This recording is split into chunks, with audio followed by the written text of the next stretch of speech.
Breekdeur saam Dr. Yvonne Berg, Dinsdae om 12 uur. Ja, en dit is hoe ek hierdie gedeelte van Deurbreek wil begin. Ons het 'n fenominale September showjump gehad, 'n lente showjump met 2 baie jong ruiters wat hulle perde mee geoefen het en al 2 perde, Ranger en Blue, Bright Night Sky, al 2 wat verskriklike geskiedenis van abuse deur is en hulle het al 2 jong ruiters, Blue word gery deur sy eie eienaar en Ranger het 'n nuwe ruiter, Emily, wat op sy rug geklim het en besluit het sy gaan saam met hom op pad stap en sy gaan kyk of hulle 2 'n gedigtespan kan maak en hulle 2 gaan van krag tot krag en dit is so fenomenaal om dit te sien.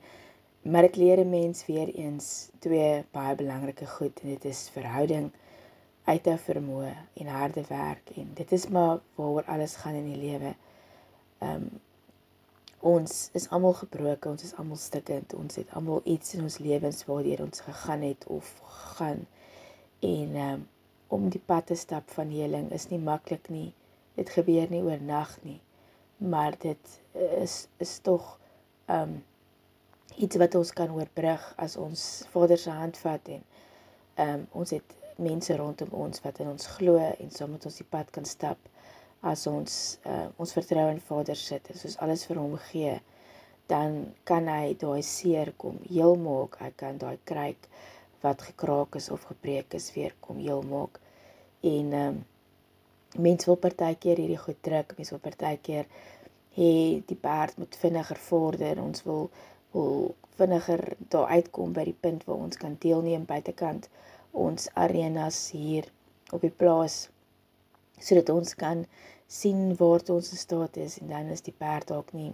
gereed nie of ons twee dalk om gebokstuk word omdat die perde vrees het vir boks weens vorige ervarings of hulle spook vir bome of goed of harde klanke of iemand wat hulle probeer boks, wat hulle verkeerd boks, bring weer trauma terug en daai triggers gaan weer af en dan is dit mens weer 'n paar tree terug en dis maar hoe dit is met 'n mens se lewens.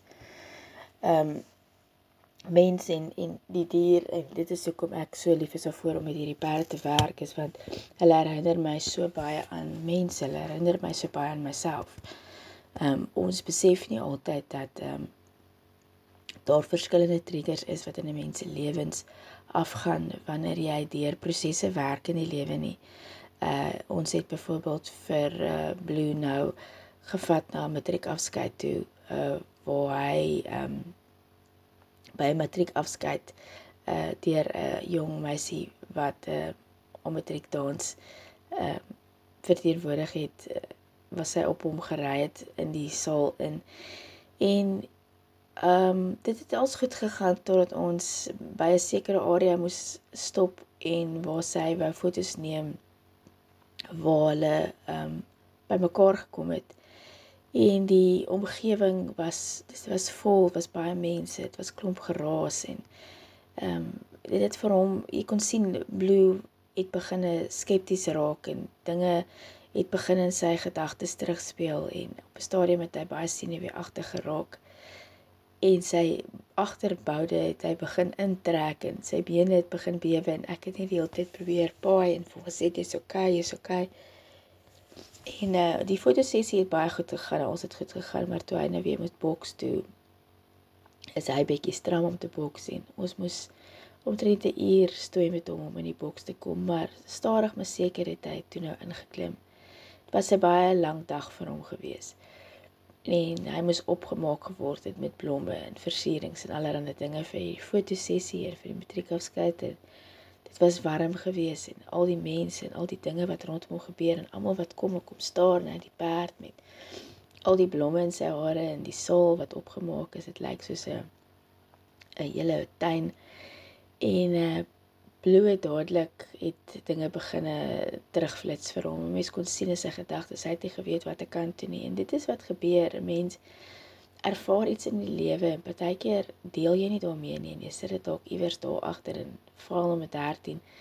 En as jy jou oë uitvee, is daar iewers waar jy byvoorbeeld, sê maar met vakansie is, 'n plek waar jy eintlik veronderstel is om te ontspan. En daar spring iets in jou gedagtes op wat daardie emosie of gevoel trigger. Iets wat jy dalk hoor, iets is 'n slag wat jy dalk hoor, 'n reuk wat jy dalk ruik. Sê maar 'n liedjie wat jy hoor of iets wat jy sien wat jou laat terugflits, iets wat deur jou sintuie gaan wat daardie gevoel of daardie vrees weer opbring na die oppervlak. En dan besef mense dit nooit verwerk nie, of partykeer het jy al daarmee gedeel, maar dit is nie ten volle verwerk nie. En dan voel dit asof dit jou heeltemal terugsit in die lewe. En dan moet ons net teruggaan en net vir Abba Vader gee ons. Ons vat net daai hele pakkie so en ons gaan gee dit vir Vader en vra Vader om ons te help tot deur, want dit is 'n duidelike bewys dat ons nie dit verwerk het nie, dat dit nog nie heeltemal genees het nie. En met Blue en Ranger is hulle met hierdie September show jump ook opgedres en die hare is gevleg en oral in die vlegseltjies en bolletjies is daar blomme ingedruk en Dylan het vir Blue oral pink aangetrek en pink blomme in sy hare en toe ons by die plek kom waar ons dan gaan show jump, het hulle hom die Pink Pony genoem. En hy het so goed gelyk en so aandag getrek en dit was so amazing om te sien hierdie perd wat so seer gekry het, wat seer soveel trauma was, wat verwerp was, wat een kant toe gegooi is, wat so stikkend was, letterlik en figuurlik, so stikkend was, almal se aandag trek en almal het gepraat van die Pink Pony. En dit was nie 'n maklike sessie nie. Hulle het opgewarm en gewag vir hulle tyd om deel te neem in die kompetisie. En dis 'n vreemde area, dis die eerste keer wat hierdie twee perde fisies uitgaan na 'n ander jaar toe. Ander livery jaar toe waar hulle daar gaan show jump doen. Ranger was al uit gewees op hand, maar dit is oop veld waar hulle hardloop. En Blue was ook al op 'n hand gewees. En hulle twee was al saam uit op 'n hand gewees. Maar dit is 'n hele anderste atmosfeer en omgewing, want by 'n show jump is dit 'n arena. Hierdie in Durbanville was 'n sandarena. Daar is 'n klomp mense wat om die arena sit en staan. Daar is 'n klomp mense wat in die arena langsaan is wat opwarm. Dis kinders wat in en uit, dis fotograwe, dis mense wat hande klap, dis mense wat skree en dis alles goed wat hulle nie elke dag aangewoond is nie. En by ons arena, ons het 'n redelike groot arena. Die mense is nie reg rondom die arena nie. Almal staan maar op een gedeelte onder waar al die ruiters ingaan. En daar word nie regtig waar geskree en so voorts nie. So waar dit 'n kleiner arena is en mense fisies rondom die arena staan om almal te ondersteun, voel dit dalk vir die perde asof hulle bedruk word of hulle voel dalk asof hulle bedreig word en so aan. So dit is vir hulle heeltemal iets anderste om aan gewoon te raak en om dan nou ook deel te neem in 'n kompetisie en dit is nie oop soos wat by ons is. By ons is dit baie oop. Die perde kan mooi voor hulle uit sien. Hierdie arena het bome langs die kante, het mense langs die kante en dan fotograwe wat teen die kante af hardloop om foto's te neem. So dis alles hierdie goeders wat hulle moet dadelik inneem en aan gewoond raak en die ruiters moet daar gewoond raak en die perde moet ook dan die spronge wat uitgesit word, die jumps gaan leer ken wanneer hulle die course doen, want daar is verskillende goed soos plante of bytjies of goeders wat hulle teen die kante van die jump sit vir die mooiheid en decorative goeders daarop sit en fillers opsit. En dis goed wat hulle nie noodwendig aangewoond is, wat hulle dalk afskrik. So dit is goed om met hulle die coursework te doen, dat hulle kan stap fisies met hulle perd na die jump toe, dat hulle kan gaan kyk en gaan ryk en sien, maar dit is net 'n normale ding, is nie iets waarvoor hulle moet bang wees nie. ons probeer soveel as moontlik fillers en goed gebruik by ons, sodat die perde aan hierdie goed gewoond is. Maar dit maak dadelik 'n groot verskil wanneer jy na 'n kleiner arena toe gaan, waar dit meer kompak is. Voel hierdie goeders dalk te op mekaar. By ons is dit redelik ver verspreid uit mekaar uit. As jy 'n hele paar jumps in 'n kleiner arena moet sit, dan voel dit te op mekaar. Dit voel asof jy in die goed gaan vasspring. Ek weet die ruiters is ook altyd daaroor bekommerd. Dit is so naby mekaar. Gaan die perd sy strides inkry om oor die volgende jump te gaan, al hierdie dinge. So dit is baie goed om in ag te neem, en ek het die laaste paar maande het ek besef dat om hierdie goed te doen wat hierdie kinders doen, is nie net klim op 'n perd en spring oor 'n paal nie. Daar is soveel goed om te onthou, daar is soveel goed om in ag te neem, en dit is eintlik 'n baie gedissiplineerde sport, en is eintlik 'n sport wat jy soveel dinge moet leer, en daar's soveel oriëntasie wat gebruik moet word.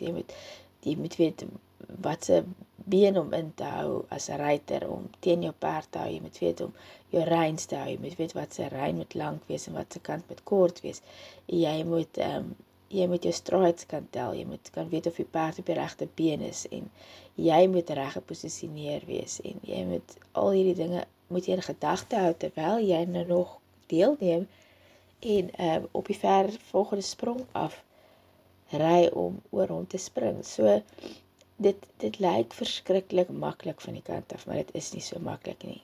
Maar hierdie twee ruiters het werklik baie hard geoefen die laaste paar maande.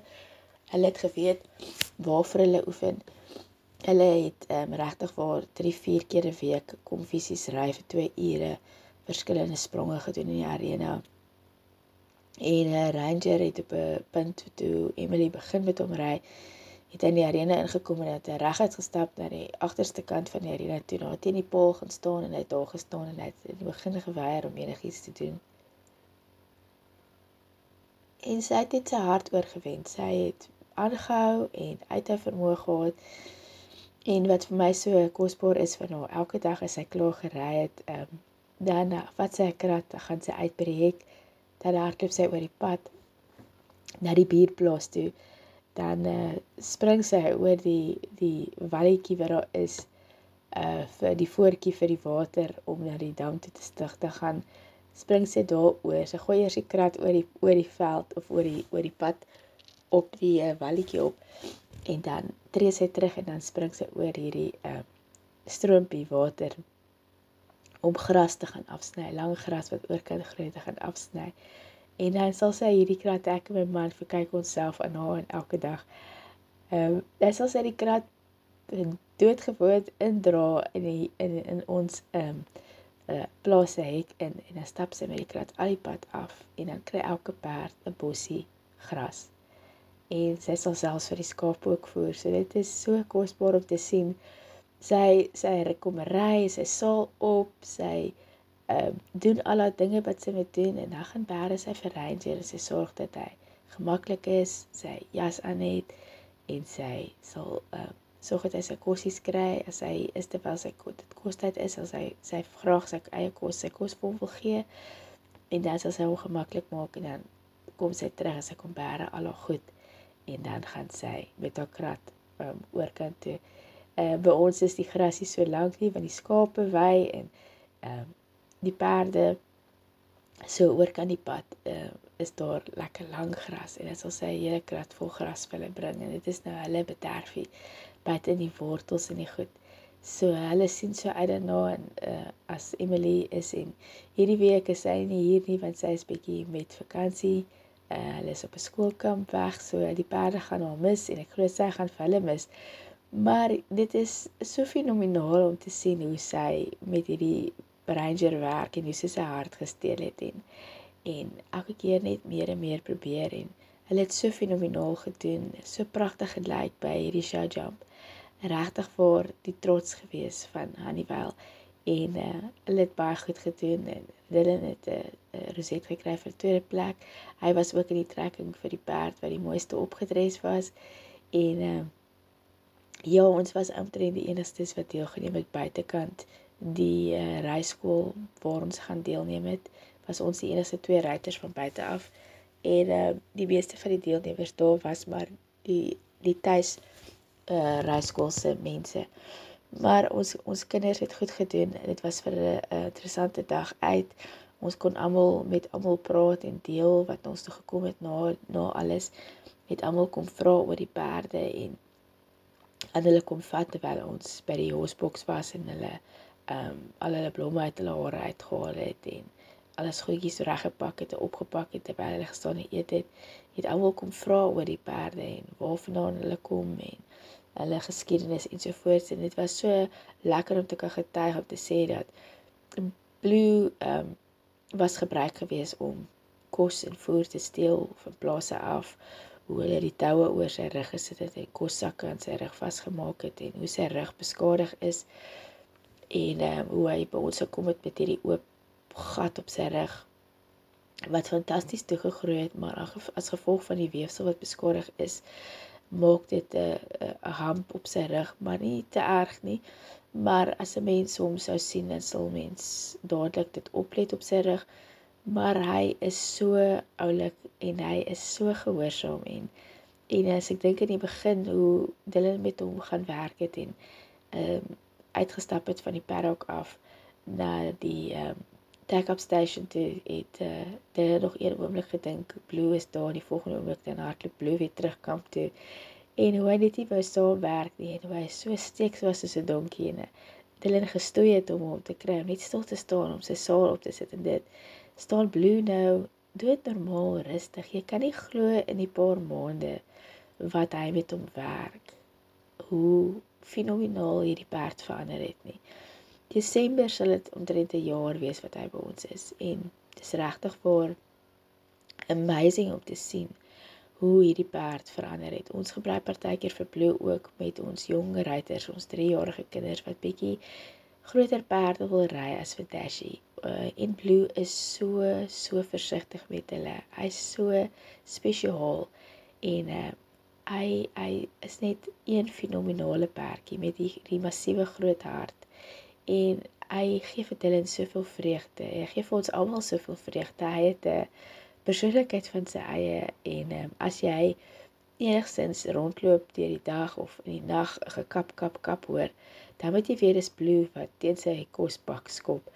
En hy's baie lief vir sy kos, hy's baie lief vir eet, maar soos enige perd, maar hy het hierdie fantastiese persoonlikheid. Hy's daar, hy wil graag net liefde en aandag gee. Hy wil net waardeer word, hy wil liefgehê word soos elke dier maar en soos ons almal maar.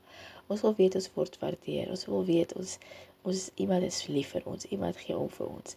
En hy ook, hy streef, hy thrive absoluut in daai liefde en aanvaarding en daai prys. En dit is fenomenaal om te sien hoe hy gegroei het en hoe hy gerestoreer het, hoe hy geheel het van daai seer. En selfs na die matriekafskeid toe ons hom terugbring, het hulle hom dadelik weer teruggevat aan sy paddock toe en uit hom laat staan Saterdag en laat rus. En ek dink Blue se grootste vrees was dat ons hom weer in daai area sal los waar daar 'n klomp mense is en waar hy dalk weer mishandel sal word en waar goed teruggeflits het oor wat in sy lewe gebeur het, omdat hy uit so 'n area uitkom, waar mense hom blootsgery het en seer gemaak het en te nagekom het, dink ek het daardie vrese weer opgekom in sy gedagtes. En dit is partykeer goed om weer in so iets blootgestel te word, om te sien hoe hulle reageer en of hulle alles verwerk het. En ek kon optel dat hy is onseker, hy het gedink soos in, hoekom bring julle my hiernatoe, gaan julle my nou weer hier los, word ek nou weer weggegooi, en dit was so lekker om te kom laai en te kan sê, maar ons gaan jou nie los nie, jy gaan saam met my terug huis toe, jy gaan weer huis toe, jy gaan weer by ons wees, ons gaan jou nie los nie, ons sal jou nie verlaat nie, ons is hier by jou, ons sal jou nooit weer los in 'n plek waar jy is soos waar jy was nie. En dit het my laat dink aan ons lewens ook. Abba Vader sê vir ons, ek sal jou nooit begewe en jou nooit verlaat nie. Abba Vader sal ons nie los nie. As ons in 'n situasie kom waar dinge moeilik raak en die wêreld is teen mekaar en ons besef dat die dae vlieg verby, die ure vlieg verby. My man sê ek nou eendag, dit is raak te vinnig vir hom. Het voel vir my asof alles te vinnig raak en ons haas na die eindtyd toe, ons kan dit nie verby kyk nie. En dit is vir my, elke dag wat hier kinders is, wat die perde is vir my 'n groot geskenk, want daar is nog 'n dag wat ons 'n geleentheid het om 'n verskil te kan maak. Daar is nog 'n dag wat ons vir iemand kan jammer sê. Daar is nog 'n dag wat ons het wat ons vir iemand kan sê, vergewe my as ek jou seer gemaak het. Daar is nog 'n dag wat ons kry as ons wakker word om dinge te kan regmaak en om iemand te kan bereik wat nie vir Vader ken nie. So ons moet elke dag al storm dit verby ons, al is dit besig. Al voel dit vir ons het nou net ons oë oopgemaak en nou maak ons oë weer toe, want dit is weer aand, moet ons daai paar sekondes wat verby ons flits, moet ons gebruik. En ons moet die tyd uitkoop, want die tyd is min. En die dinge is woes en die mekaar, en die wat ons kan veilig hou, moet ons veilig hou, en die wat ons kan help uit hierdie wille lewe wêreld uit. As ek net kyk partykeer na dinge wat byvoorbeeld in Phoenix oorsee gebeur, hoe daar mense, hordes mense op die strate lê bedwelmd. Hulle lewens is absoluut verwoes. Maar is nog nie te laat nie. As iemand net kan uitreik na hulle toe, as iemand hulle net kan aan die hand vat. As ek sien hoe kinders wat hier kom, se lewens partykeer hulle voel asof dit net te veel is vir hulle. Hulle is kinders, hulle is veronderstel om die lewe te geniet, hulle is veronderstel om geen sorge te hê nie. Maar hulle dra soveel laste. En soos met Ranger ook, wat deur soveel dinge is, en hoe Emily vir hom regtig waar omvou in liefde en omgee, en omvat na nuwe hoogtes toe, hoe hulle twee absoluut skitter, hulle twee, albei, sy het sulke groot glimlag toe sy bo op hom is, en hulle het nou die dag fotoshoots ook gedoen. Dit is sulke mooi foto's, en hierdie twee pas so goed by mekaar, maar ook is dit iets wat sy nodig het, en Ranger het haar nodig. Hierdie kinders het, elke perdjie wat die is so spesiaal en kosbaar. Elkeen wat die kom, connect met een van hulle.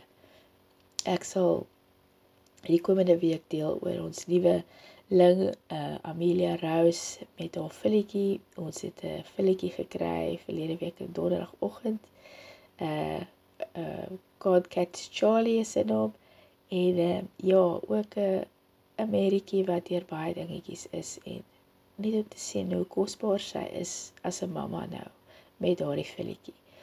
Dis waaroor die lewe gaan, dit gaan oor kansse, dit gaan oor nuwe geleenthede, maar dit gaan ook oor, as daar ietsie is wat seer is, as daar ietsie is waar jy voel jy stikkend, en jy kan dalk nie met iemand daaroor praat nie. Onthou, ons het nou net deur die fees van trompette gekom, ons is deur Yom Kippur, ons is nou die fees van Sukkot, wat beteken dat Abba Vader vir ons sê in sy woord, ek kom woning maak by julle, ek kom tabernakel by julle, hy is in ons, en hy het vir ons alreeds kom doen, hy het vir ons die prys kom betaal. Hy wil hê ons moet gesond word, hy wil hê ons moet heel word, en hy is daar vir ons, hy is lief vir ons. Net soos dat hierdie kinders lief is vir hierdie perde, en ongeveer die perde en hierdie perde bederf, net so wil ek hê, jy moet weet vandag, dat daar is 'n Vader wat u geskape het, wat lief is vir u, wat omgee vir u, wat wil hê, jy moet na hulle toe gaan, en vir hom al die sorge en bekommernisse gee. Soos die lied wat ons weer begin het, so God sorg vir die mossies, God sorg vir die plante, God sorg vir die diere, en God sal sorg vir jou. Dit was vir my 'n lied wat vir my verlede week kort in my gedagtes opgekom het. Ons weet dalk nie waar môre se voorsiening gaan vandaan kom nie. Ons weet dalk nie waar die wonderwerk vandaan gekom nie. Ons wag dalk vir 'n wonderwerk. Ons het dalk 'n tyding gehoor, of ons het dalk 'n diagnose gekry. Ons weet dalk nie hoe gaan ons verder vorentoe nie. Al wat ek vir jou kan sê is, wat ek kan beloof, is dat God sal vir jou sorg. Hy is die een wat jou geskaap het. Hy is die een wat alles omtrent jou weet. Gee dit vir hom. Ons kan ingaan enige tyd. Ons kan na hom toe gaan enige tyd. Ons kan met hom gaan praat enige tyd van die dag of die nag. gaan ons in ons binnekamer ingaan, ons kan met hom gaan praat. Ons kan praat met hom in die kar. Dit is vir my die lekkerste tyd om met Vader te praat terwyl ek ry. Wanneer ek alleen in die kar is dit my en Vader se tyd. Dit is die lekkerste tyd. Dit is waar Vader my bedien. Vorige jare, as ek onder die wasgedraad gestaan het ek die beste gesprekke gehad met Vader. So enige plek, enige tyd kan jy met hom praat. Gee dit vir hom. En soos wat ons sien hoe hierdie perde blom, hoe hierdie perde genees, hoe hierdie perde deelneem in hierdie kompetisies en hoe hulle kragtig deurgebreek het uit hulle situasies uit het en ontpop het in hierdie fenominale, pragtige perde in hierdie showjumps wat mense se aandag trek. Net so kan Vader 'n deurbraak gee in ons elkeen se lewens. Maak nie saak wat dit is nie. Gee dit net vir hom. Ons is nie veronderstel om hierdie goed te dra nie, maar ons is veronderstel om hierdie goed vir Vader te gee en hom te vertrou. Dat hy vir ons sal deurkom en dat hy vir ons sal deurbreek. Mag jy 'n deurbreekweek ervaar hierdie week. Shalom.